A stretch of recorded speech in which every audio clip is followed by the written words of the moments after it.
नमस्कार दोस्तों, मैं गौरव शर्मा स्वागत करता हूं आप सभी का आपके अपने YouTube चैनल अध्ययन कोचिंग पॉइंट में। तो दोस्तों, आज का टॉपिक है विलियन सॉल्यूशन। क्लास 12 का ये चैप्टर है केमिस्ट्री का। आज हम इसके बारे में विस्तार पूर्वक डिस्कस करने वाले हैं। तो सबसे पहले विलियन को जानते हैं कि विलियन है क्या। विलियन है क्या? दो या दो से अधिक पदार्थों का वह समान मिश्रण। दो या दो से अधिक पदार्थों का वह समान मिश्रण जिसके घटक पदार्थों की सापेक्ष मात्राएं एक सीमा में परिवर्तित की जा सके, विलियन कहलाता है। तो आपको मुझे पता है कि समझ में नहीं आया होगा, मैं अपने शब्दों में बताता हूं कि होता क्या है। तो वो एक समानीय मिश्रण होता है, वहां से थोड़ी थोड़ी क्वांटिटी लेके, ये कह रहा है सापेक्ष मात्राएं एक सीमा में, मतलब एक लिमिट बन गई है उनकी कि आपको 2 किलो या 2 लीटर किसी में भी हो सकता है विलियन, उनकी मात्राओं को लेके एक साथ मिलाते हैं जब, वो चीज आपकी क्या कहलाती है? विलियन कहलाती है। वही यहाँ पे लिखा है, ध्यान से सुने। दो या दो से अधिक पदार्थों का वह समान मिश्रण, समान मिश्रण मतलब मिल जाना चाहिए बिल्कुल, ठीक है, जिसके घटक, घटक किन्हें कहते हैं कि जिनसे वो विलियन मिलके बना है, घटक पदार्थों की जो मात्राएं होंगी, सापेक्ष मात्रा होगी, कितनी भी हो सकती है, जरूरी नहीं दोनों की बराबर हो, सापेक्ष मात्राएं एक सीमा में परिवर्तित की जा सके, मतलब एक लिमिटेड होना चाहिए, क्योंकि समानीय मिश्रण तो बहुत बड़ा है मिश्रण तो, ठीक है, उसको थोड़ी सी क्वांटिटी, जैसे कि हम लैब में ले जाके करते हैं, थोड़ा सा क्वांटिटी उसके लिए थोड़ी सी और बिना मिला के सॉल्यूशन बनाते हैं, उसी को हम क्या कहते हैं? विलियन, ठीक है। अब विलियन के कंपोनेंट होते हैं दो कंपोनेंट विलियन के होते हैं। एक तो होता है विलेय और दूसरा होता है विलायक, ठीक है।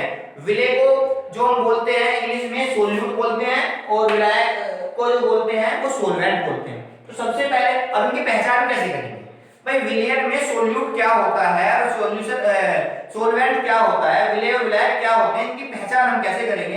तो इनकी पहचान मैं आपको बता देता हूं। सबसे पहली पहचान विलायक के बारे में, कि जो मात्रा में अधिक हो, जो भी मात्रा में अधिक हो वो आपका विलायक होगा, ठीक है। जो मात्रा में अधिक हो वो विलायक होगा, और उसके उल्टा जो मात्रा में कम हो वो आपका विलेय होगा। विलायक की एक पहचान और मैं आपको बता देता हूं। विलायक की एक पहचान है, मैं एग्जांपल लेके आपको बता देता हूं। जैसे चीनी है और एक जल है, तो पहले में ये देखना है चीनी की कम मात्रा को जल के अधिक्य में ले लें, अधिक्य मतलब अधिक मात्रा में।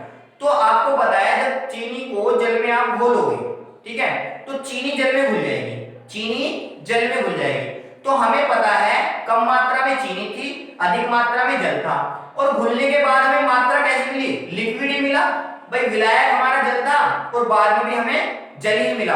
तो ये विलायक की पहचान है। दो पहचान हम विलायक की कर सकते हैं। जैसे देखो, सबसे पहले अधिक मात्रा में उपस्थित जो घटक होगा वो हमारा विलायक, मतलब चीनी और पानी में पानी जो है वो विलायक है। दूसरी पहचान क्या है? जिसकी भौतिक अवस्था विलयन की भौतिक अवस्था के समान हो। अब पानी हमने देख लिया कि पानी विलायक है, और चीनी घुलने के बाद भी तो वो पानी रहेगा, लिक्विड ही रहेगा, तो उसकी भौतिक अवस्था उस जल के समान ही है, इसका मतलब वो विलायक है।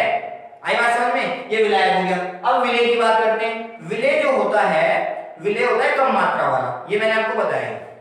तो उदाहरण ले लेते हैं, थोड़ी मात्रा में नमक। अब नमक को देखिए, थोड़ी मात्रा में नमक ले लिया, नमक को जल के अधिक्य में मिलाने का मतलब कम नमक है और जल अधिक है, तो विलेय हो गया नमक और विलायक हो गया जल। अब घुलने पे क्या मिलता है ये देखते हैं। घुलने पर प्राप्त विलयन की भौतिक अवस्था द्रव।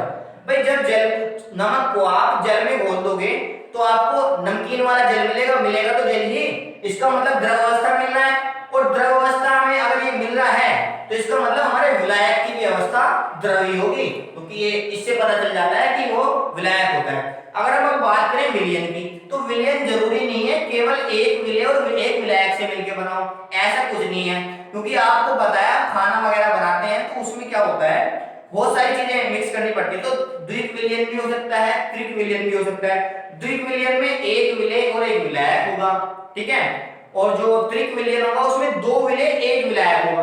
क्यों होंगे दो विलेय? क्योंकि जो विलेय है उनका काम है घुलना, किसमें? विलायक में, और जो फाइनल में मिलता है वो सॉल्यूशन मिलता है, तो वो विलायक में घुलना होता है, इसलिए उसको दो और एक ये होंगे, ठीक है। तो नेक्स्ट हम देखते हैं। नेक्स्ट आपका आता है विलयन के प्रकार, सॉल्यूशन, टाइप ऑफ सॉल्यूशन।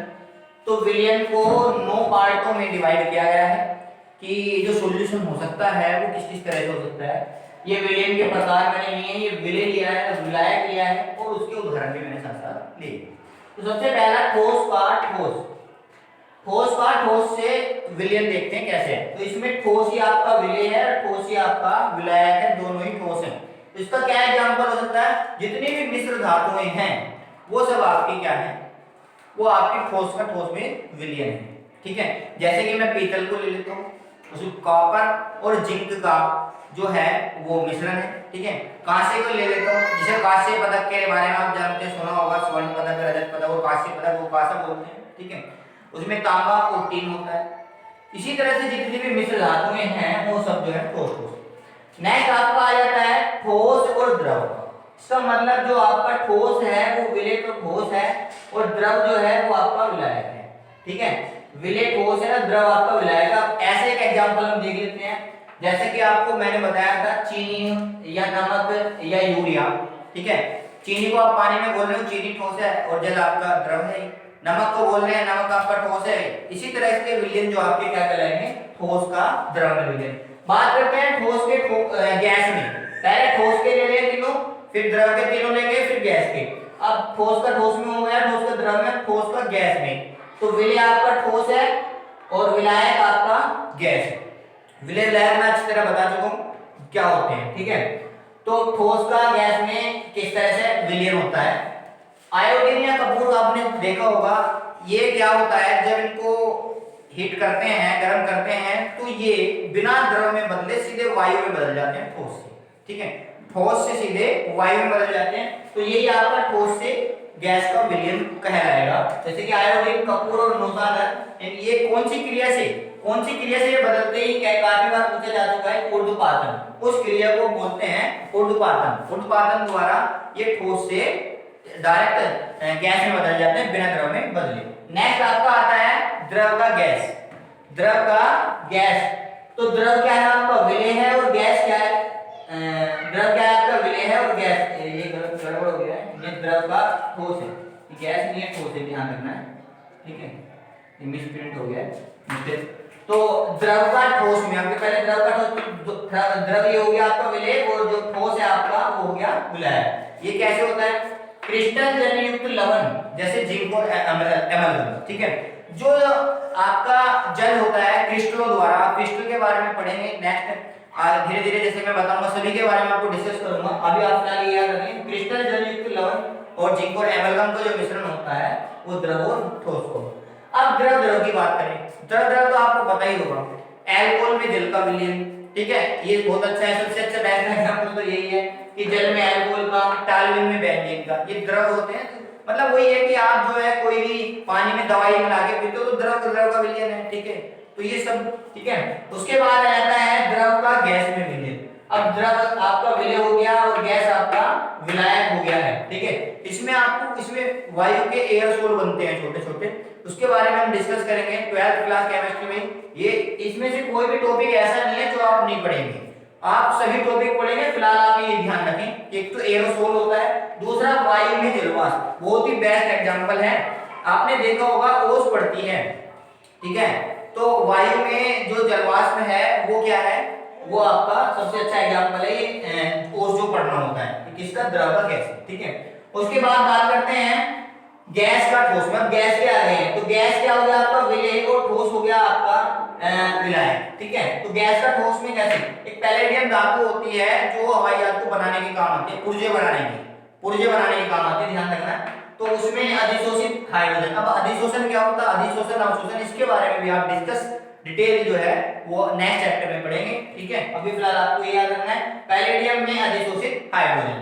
उसके बाद आता है गैस का द्रव में विलयन। अब गैस का द्रव में क्या है, बहुत अच्छा है, वायु युक्त पेय पदार्थ। आप कोल्ड ड्रिंक पीते हैं, कोल्ड ड्रिंक में क्या होता है, जैसे आप कोल्ड ड्रिंक खोलते हैं उसमें लिक्विड रहता है, उसमें गैस निकलती है तुरंत, वो ही आपका, या आपने कभी भी दुकान पे कहीं भी गिलास जो आते थे 10-10 5-5 रुपए के, जो वो सोडा वाटर होते हैं वो बना के देते हैं, वो आपका सबसे अच्छा एग्जांपल है कि गैस का द्रव में, वो गैस भरते हैं गैस से द्रव में। ठीक है, वो ऐसे लगता है कि जैसे कोल्ड ड्रिंक पी रहे हो, महसूस ऐसे होता है। ठीक है, उसके बाद आ जाता है गैस का गैस में। गैस का गैस तो आपको पता ही होगा कि गैस का गैस में विलयन जो होगा वो दो गैसों का एक साथ विलयन जो होता है वो गैस का गैस में होता है, और जितने भी या वायु का विलयन भी आप इसे गैस के विलयन में कह सकते हैं। तो आज के लिए केवल इतना ही काफी है।